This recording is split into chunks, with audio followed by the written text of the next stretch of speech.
Buka surat Ghafir, surat ke-40. Ya, buka surat Ghafir. Yang punya aplikasi di handphonenya buka surat Ghafir. Surat yang ke-40. Udah? Kalau di sini halaman 467. Ya, coba. Surat Ghafir.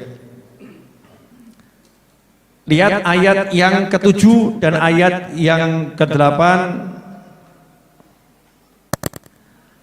Ayat 7 dan 8 serta 9. Ayat 7, 8, 9 surat Ghafir. Coba Ustaz Tadi Maksum dibaca. Nanti kelamaan sudah. Dibaca masing-masing di handphonenya dan di Al-Qur'annya masing-masing ya. Udah siap? Mau saya jelaskan ini?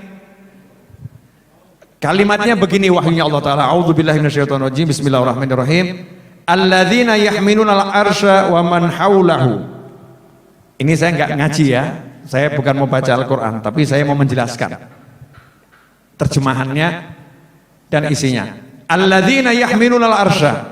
Malaikat-malaikat yang memikul arsy. Memikul arsy. Arsy ini makhluk Allah yang besarnya luar biasa. Jadi harus diketahui arsy itu makhluk, arsy itu ciptaannya Allah. Yang besarnya luar biasa. Dan arsy ini ada yang mikul, ada yang mikul. Nah, yang mikul ini malaikat khusus. Malaikatnya dikatakan kepalanya di arsy, kakinya di dasar bumi. Bisa kita bayangkan tuh malaikatnya gedenya seperti apa, enggak usah dibayangkan, sirahmu jeblok. Enggak kuat kepalanya. Ini di luar kemampuan kita ya. Alladzina yahminul arsy, dan malaikat-malaikat yang memikul arsy. Kemudian dilanjutkan dengan kalimatnya Allah Ta'ala, wa man haulahu, dan malaikat yang berada di sekelilingnya. Berada di sekelilingnya maksudnya apa? Malaikat yang tawaf ngelilingi arsy. Jadi kalau di muka bumi Allah buat Ka'bah untuk tawafnya manusia dan jin, maka di alam malakut, di alam langit Allah ciptakan arsy untuk kelilingnya malah malaikat. Dan malaikat yang tawaf ngelilingi arsy ini malaikatnya malaikat yang pangkatnya paling tinggi dari seluruh malaikat. Begitu dijelaskan dalam berbagai tafsir. Jadi arsy itu makhluk. Makanya kalau dikatakan Allah itu istiwa pada arsy, bukan Allah tinggal di arsy, bukan Allah menempati arsy. Maha suci Allah dari berada pada suatu tempat. Kalau Allah menempati arsy berarti arsy-nya sama Allah, besar arsy-nya. Naudzubillah amin.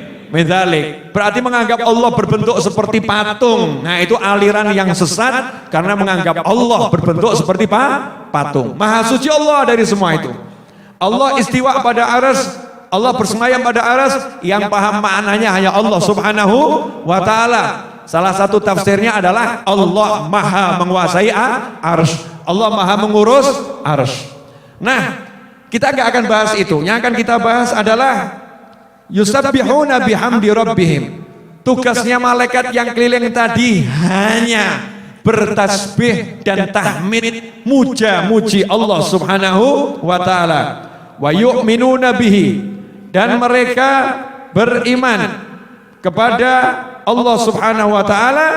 Wa yastaghfiruna lilladzina amanu. Ini poin penting. Apa poin pentingnya? Wa yastaghfiruna lilladzina amanu. Dan malaikat-malaikat tadi yang pangkatnya paling tinggi, malaikat yang keliling arsy, yang jumlahnya sampai sekarang kita nggak tahu. Jumlahnya unlimited. Jumlahnya unlimited. Anda kalau baca tafsir nanti yaitu sirah jeblok nggak kuat ngitung jumlah malaikat itu, saking banyaknya. Semua malaikat tadi wa yastaghfiruna, selain tasbih, tahmid, muji Allah Ta'ala, malaikat tersebut istighfar, mintakan ampun lilladzina amanu, untuk orang-orang yang beriman. Saya mau nanya, jenengan termasuk mukmin atau enggak mukmin? Mukmin, alhamdulillah. Anda mukmin, saya mukmin. Saat ini kita melek maupun kita tidur, kita begadang maupun kita tidur, kita bekerja maupun kita sholat, ada yang udah Allah siapkan untuk mintakan ampun buat kita semua. Dan yang mintakan ampun bukan sembarang malaikat, malaikat yang pangkatnya paling tinggi, yang mikul arsy dan yang keliling mengelilingi arsy. Semuanya mintakan ampun. Ya Allah, ampuni orang-orang yang beriman. Zikirnya cuman itu. Bejo atau enggak bejo?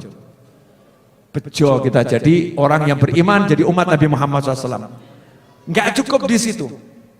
Bukan cuma dimintakan ampun, malaikatnya bahkan berdoa, dan doanya itu dijelaskan oleh Allah Ta'ala. Rabbana wasi'ta kulla syai'in rahmatan wa ilma. Ya Allah, rahmatmu dan pengetahuanmu meliputi segala sesuatu.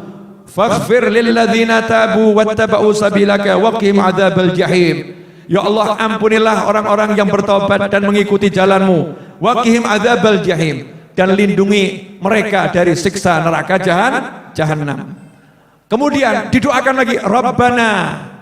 Selain dimintakan ampun mukminin khusus, dimintakan ampun mukmin yang punya dosa dan mau bertobat. Didoakan yang berikutnya, Rabbana wa adkhilhum jannati adnil lati wa'adtahum. Ya Allah, masukkan mereka semua ke surga Aden, sebagaimana engkau telah menjanjikan kepada mereka semua. Jadi sekarang ini ada malaikat yang sibuk doakan kamu masuk surga. Seneng gitu loh, ya seneng, alhamdulillah. Ada malaikat yang gak berhenti, kamu ngorok tidur, malaikat doakan kamu. Karena kamu mau iman sama Allah Subhanahu wa Ta'ala. Itulah bedanya yang mukmin sama yang gak mukmin. Dimintakan ampun, didoakan masuk surga Aden. Gak cukup sampai di situ. Ini yang membuat saya terperangah, membuat saya kaget, membuat saya menjadi ternyuh hati saya. Karena malaikat itu bukan cuma mikirkan kita yang mukmin, bukan mikirkan kita yang mukmin saja. Malaikatnya berkata, "Waman sholaha min abaihim." Ya Allah, tolong masukkan surga juga orang-orang tuanya, leluhurnya yang soleh, yang iman sama kamu. Ya Allah, ayah kita, kakek kita, leluhur kita, mbah buyut kita yang sama dalam keimanan, didoakan malaikat juga biar masuk dalam surganya Allah Subhanahu wa Ta'ala.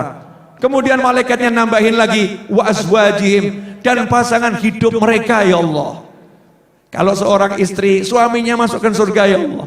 Kalau seorang istri, ya kalau suami masukkan istrinya ke dalam surga, ya Allah. Gak cukup itu, ayahnya ke atas didoakan masuk surga, kanan kirinya pasangan hidup didoakan masuk surga. Ditambahin lagi wa dzurriyyatihim, dan anak keturunannya mereka sampai kiamat. Ya Allah, wa dzurriyyatihim, semuanya yang imannya sama masukkan ke dalam surga.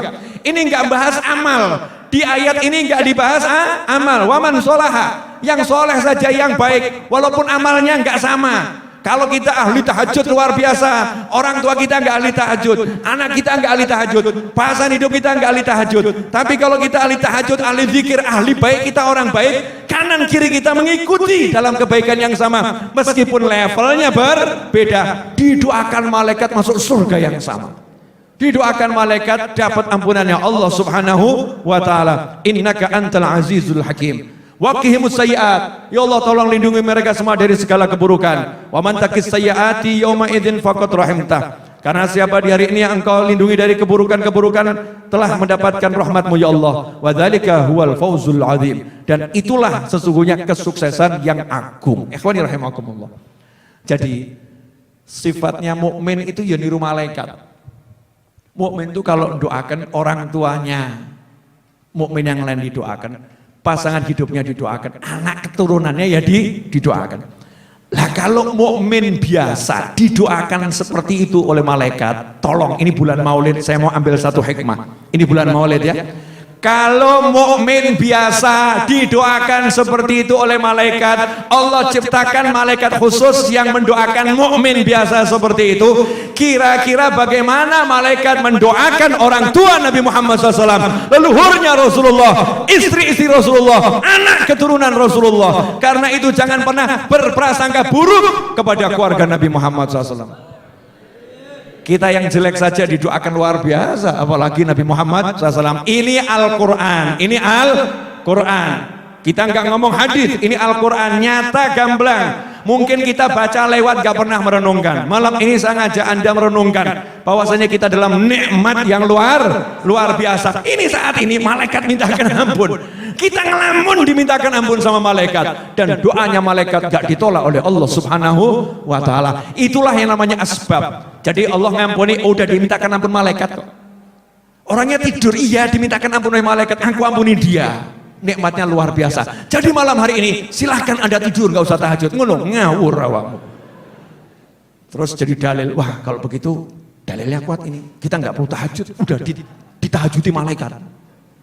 Ya betul, malaikat mintakan ampun, tapi jadilah hamba yang bersyukur. Makanya ketika Nabi Muhammad SAW itu sholat sampai kakinya bengkak, ditanya oleh Sayyidatuna Aisyah radhiyallahu taala anha, kenapa engkau sholat sampai kaki membengkak ya Rasulullah, sedangkan engkau ini nanti yang buka surga ya engkau, dijamin masuk surga engkau, kalau bukan karena engkau nggak diciptakan jagat raya alam semesta, tapi kenapa engkau tetap sholat sampai bengkak? Jawaban Rasul, afala akunu abdan syakura, apakah aku yang mendapatkan keistimewaan seperti itu tidak sepatutnya aku bersyukur sama Allah Ta'ala, tidak seharusnya aku bersyukur.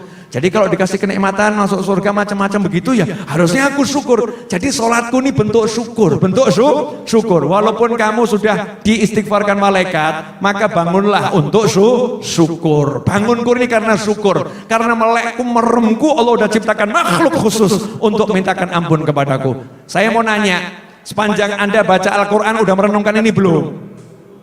Kaget atau enggak kaget? Terperangah atau enggak terperangah? Seneng atau enggak seneng? Ayam atau enggak ayam? Alhamdulillah, itulah thariqah Habib Novel bin Muhammad Al-Idrus, ya, asyikiyah, yang asyik-asyik saja. Bagian yang enggak enak biar yang lain yang ngurus.